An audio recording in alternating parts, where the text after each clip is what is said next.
I mean it. Things just keep getting better and better. It's amazing.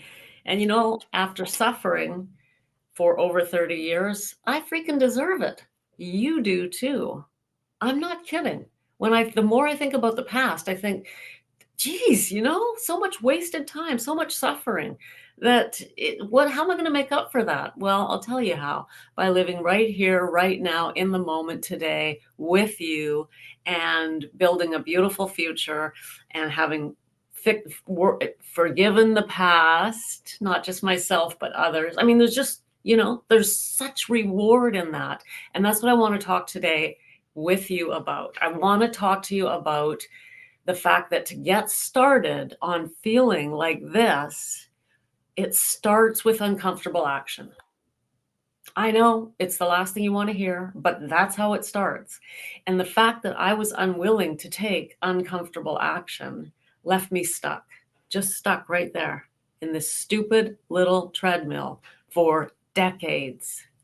Decades. I'm telling you, it's those decades that keep me motivated to keep going, to keep helping, to keep striving to reach more and more of you. Who are you? You're 50 plus women who know that alcohol is a problem in your life. And I know that you don't have to suffer anymore. And I know exactly how you feel. And the problem is that we are so comfortable in our little routines. And we have this voice in our head that lies to us, but we believe it because it's us. It's our voice. We feel safe with it. And so when someone says to us, the voice is a liar, it's not safe, and right, we start being told, and you need to start doing things that you're not used to, and you have to get out of your comfort zone. You're like, whoa, hold on a second. What do you expect from me here? And so for me, it was like, all right, well, I'll tell you what, I'll just do, instead of what you're asking me to do, all this uncomfortable stuff, like sharing my difficulties with other people, reaching out, admitting I have a problem, instead of that, here's what I'll do. Here's what I'll do. I'll just try really hard. I'll write it down in my journal. Tomorrow morning when I wake up, I will be full of willpower and I will be able to do this. That's what I'll do. Hello. That doesn't work. That was my plan, my big plan. And I tried that plan over and over and over. Oh, I mean, there were variations on it. I'm not an idiot, right? I joined a gym, or I did talk to a couple of people. I got a couple counselor here, counselor there. 30 plus years is a long time. Believe me, I tried things, but never real things. I always kept my toes just on this side of the edge of where I felt safe, right? I mean, you won't really ask me to, change this or give up that, will you? I mean, I had to stay within my comfort zone. And those of you who know me know that actually the fact of the matter is, I never got to the point where I decided, okay, I'm going to take uncomfortable action. I was forced. Because I hit a bottom that it was like do or die. And I don't want that for you, because that was the most uncomfortable, agonizing, painful thing I ever had to go through. I'm talking about the fact that I ended up in an 8-day blackout. If you haven't heard that story, that's my story. I was drinking, binge drinking, so drinking on weekends, holidays, doing my job, and most of the time I was sick at work. I was either really sick at work, or I was just feeling totally depressed about myself, or I was wishing I was drinking, or I was just never at peace, never comfortable. And it got worse and worse and worse, where I drank more and more and more. And then in 2018, I came home for Thanksgiving weekend, grabbed a bottle on my way home, like I always did, especially on the weekend, the long weekend, took that bottle home, started drinking it, slipped into a blackout, and stayed there for 8 days. I didn't even know that was possible. To this day, I can hardly believe it. It's gone. Those 8 days are gone. When I asked my husband, what was I doing? He said, you would pass out, wake up and immediately start drinking again until you passed out, and wake up and you immediately start drinking again. And I would ask you, Becca, aren't you supposed to be at work? And you were just saying, leave me alone. Leave me alone. Like I was this, I know that it was God saying, okay, girl, I'm taking you down. If that's what it's got to take to get you to stop this, I am going to take you down. And that after 8 days, I suddenly woke up, meaning I suddenly came out of the blackout because I'd been walking and talking, but I don't remember any of it. I came out of the blackout and I said to my husband, what day is it? And 8 days had passed that I have no memory of. I was in a complete alcoholic psychosis. I don't want that for you. Now you're probably not as bad as I was, but I mean, really, how long do we want to pour poison into our lives, into our bodies?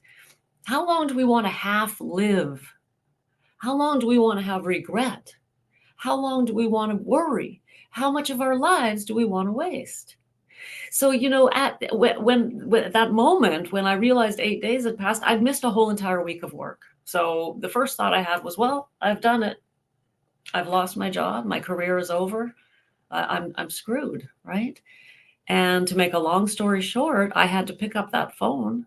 It was so like the most painful thing I had to pick up the phone, and I phoned my immediate supervisor, who was a very sweet woman. And she said, Becca, where have you been? We didn't know if you were in a car accident. Where have you been?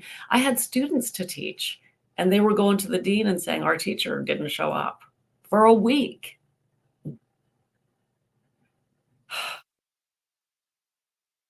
So when I phoned her and she said, Becca, what happened? What's going on? And in that moment, I just surrendered. I had been trying so hard to keep it all to myself, to lie, to just, please don't let anyone find out that this is my problem. And instead, in that moment, I was so sick. I was shaking. My hair was all matted. I hadn't showered in those 8 days. I was just so sick. And I just said to her, I need help. It's alcohol. And I thought, there it is. And she said, you got it. You're officially on sick leave. I'll do the paperwork at HR. Go and get help. I was like blown away. I don't know why I didn't know that would be their response. I thought they would just say, well, don't bother coming back.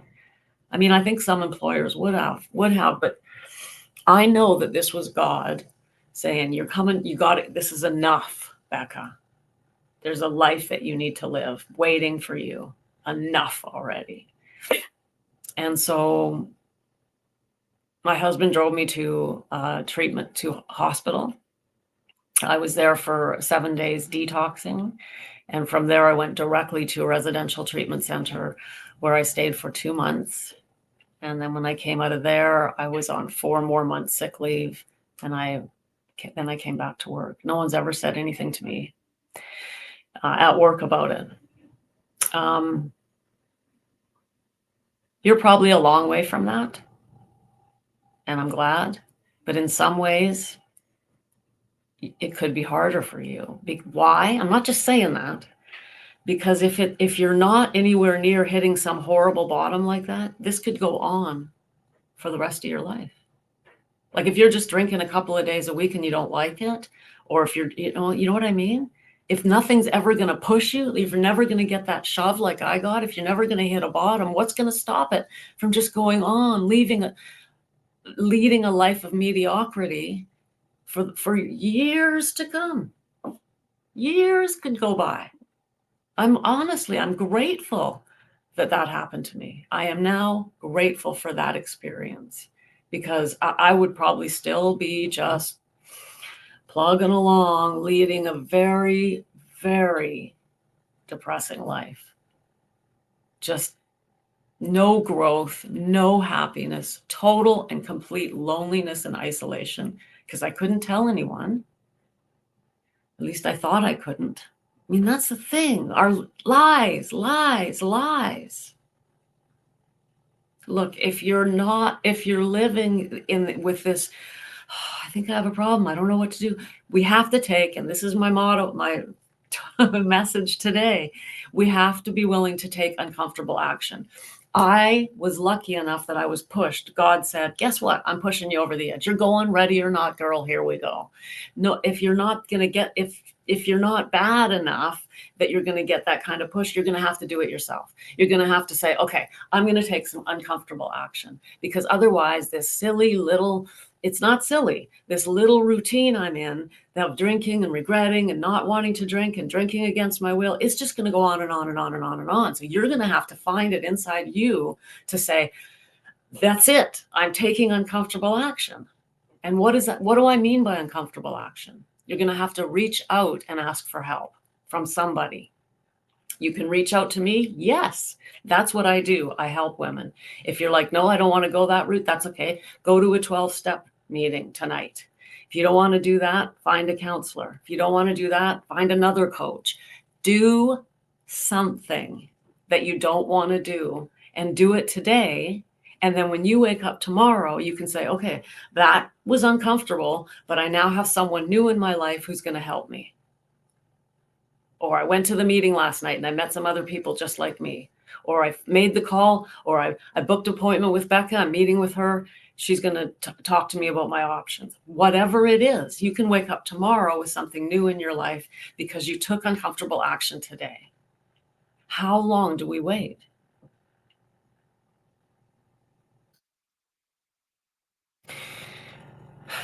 Time is non-renewable. And I wasted so much of mine, and I just can't stand the thought of you wasting yours. I'm putting in, you know how to join my group. You can also get a hold of me. I'll put it in this right below this video. I will put for you a link to my calendar. If you want to have a free, no obligation 20-minute chat with me, I can help you make some decisions on your uncomfortable action path. You can just join my free Facebook group. That's a great start right there. Take some action today, or go online, find a 12-step meeting, or phone your doctor and say, I need a counselor. Do something today because your life is precious and you're not likely to end up in an 8-day blackout. I'm sending you tons of love, and I'm asking you to be brave today because it is worth it. That's my message.